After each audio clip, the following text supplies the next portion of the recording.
అందరికీ నమస్కారం అండి. నేను అమ్మ ఫ్యామిలీ లాగ్ నుంచి శోభను మాట్లాడుతున్నాను. ఈరోజు నేను చెప్పే పట్టు చీరల కథ ఏంటంటే, చాలామంది పట్టు చీరలే కొనుక్కుంటే పెళ్ళిలోని బాగుంటుంది అనుకుంటారు. అయితే నాకు వింత అనుభవం జరిగింది. అది ఎలా అంటే, నేను ఆ పెళ్ళికి వెళ్ళాను. ఒక్కళ్ళు పట్టు చీర కట్టుకోలేదండి. అది ఎందుకో నాకే అర్థం కాలేదు. నాకు చాలా ఆశ్చర్యం కూడా వేసింది. ఒక్కళ్ళు పట్టు చీర కట్టుకోలేదు అక్కడ. అందరూ చాలా అందంగా ఉన్నారు. చాలా మంచిగా తయారయ్యారు. కానీ పట్టు చీర కట్టుకోలేదు. ఆ ప్లేస్ ఏంటి? అది ఏంటి అనేది ఈరోజు మనం వీడియోలో చెప్పుకుందాం. సరే, ఈరోజు ఇంతవరకు నా ఛానల్ మొదటిసారి చూసేవాళ్ళైతే ప్లీజ్ లైక్ చేయండి, సబ్స్క్రైబ్ చేయండి, కామెంట్స్ పెట్టండి. Thank you for watching. మన ఆంధ్రాలో పట్టు చీరలకి, ప్రత్యేకమైన చీరలకి ఎంత మోజో నా శారీస్ పట్టు చూస్తే తెలుస్తుంది. ఇవన్నీ 30 ఏళ్ళు 35 ఏళ్ళ క్రితం అనమాట. ఇవన్నీ అన్ని వెరైటీస్ రాశాను. అయితే నా మ్యారేజ్ టైంలో కంచిపట్టు, వెంకటగిరి, గద్వాల, బెనారస్ ఇలా ఫ్యాన్సీకి వచ్చే శారీస్, బిన్ని జార్జిట్ అప్పుడు అవ ఫ్యాషన్ అనమాట. ఇంకా ఫ్యాన్సీ వెరైటీకి వస్తే షిఫాను, ఆర్గంజా ఇలా లైట్ వెయిట్ శారీస్కి వస్తే చైనా సిల్క్ అని ఒకటి వచ్చేది, అదొకటి. ఇవన్నీ నా పెళ్లి టైంలో వచ్చిన శారీస్ అనమాట. చెప్పేది ఏంటంటే, అస్సలు పట్టు చీరలు కొనని ఒక పెళ్ళికి నేను వెళ్ళానమాట. ఇది జరిగి 15 ఏళ్ళు అయిపోయింది. ఆ ఇంట్లో ఎవ్వరు పట్టు చీరలు కట్టరండి. అంటే అంత చీప్ అనుకుంటారా? కాదు. వాళ్ళు మనకన్నా కాస్ట్లీ శారీస్ కడతారు. అంటే అవి పట్టు వాళ్ళు ఉపయోగించరనమాట. మరి ఏమి ఉపయోగించి అంత ఖరీదైన శారీస్ పెడతారంటే, వాళ్ళు తరాలకి ఉంచుకోగలిగే శారీస్ పెట్టుకుంటారనమాట. అయితే నేను ఆ పెళ్ళికి వెళ్ళి విజయవాడ అనమాట, మండు టెండలో వెళ్ళాను నేను. నా కంచిపట్టు చీరలు కట్టలేక, గాలి లేక నానా బాధపడ్డాను.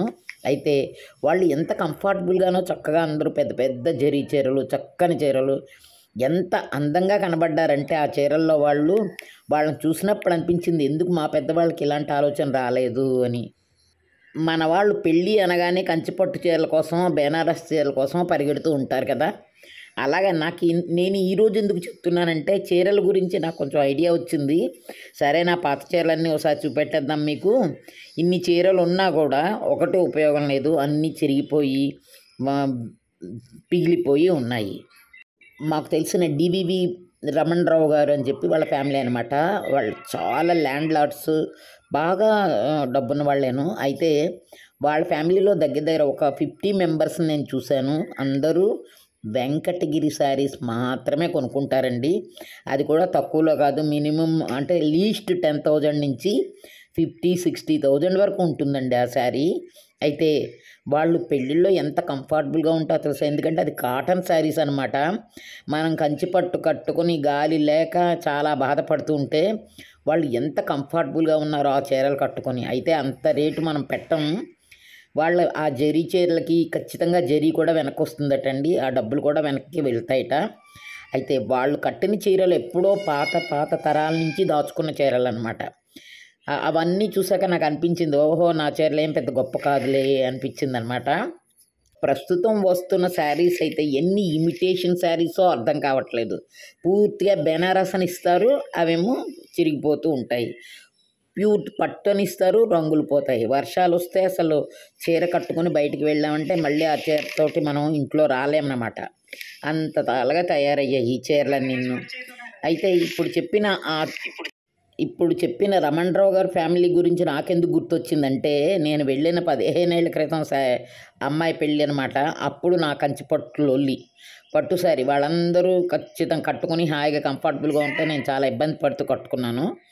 సరే, మన ట్రెడిషన్కి మనం ఎప్పుడు వాల్యూ ఇవ్వాలి కదా. అందుకని మనం పట్టు చీరలు ఈ ధర్మవరం, కంచి, బెనారస్ ఇట్లా పట్టు చీరలన్నీ కడుతూ ఉంటాము.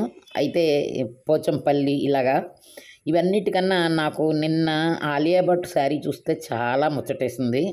అది ఏకంగా 160 years ఓల్డ్ శారీట, ఓల్డ్ ట్రెడిషన్ శారీ అనమాట. ఆ శారీ గురించి చదివినప్పుడు నా శారీస్ కూడా నాకు గుర్తొచ్చాయి. అయితే ఈ అపర కుబేరుడు అంబానీ ఇంట్లో పెళ్ళినాడు నా ఫేవరెట్. నాకు ఆలియా భట్ అంటే చాలా ఇష్టం అన్నిట్లోని. నాకు ఒక కూతురు ఉంటే బాగున్ను అనుకుంటూ ఉంటాను అలాంటి అమ్మాయిని. అంత జాగ్రత్తగా ఉంటుంది ఆ అమ్మాయి. కట్టుకున్న శారీ రాణి కలర్దనమాట. ఒక మంచి పెద్ద బార్డరు, అది గుజరాత్లో చేశారట. ఆసావాలి శారీ అనేవారనమాట. ఇదిగో చూశారు కదా ఈ పింక్ శారీ ఎంత ముచ్చటగా ఉందో. అయితే ఇది అప్పట్లోనే అంత పేరున్న శారీ. ఇది 99% వెండి, 6 గ్రాముల బంగారంతో నేసారండి. అందుకని ఆ శారీకి అంత విలువ. మన శారీస్లో పట్టు లేదు, గోల్డు లేదు, సిల్వరు లేదు. అందుకే ఇలా ఉంటాయని మనవి.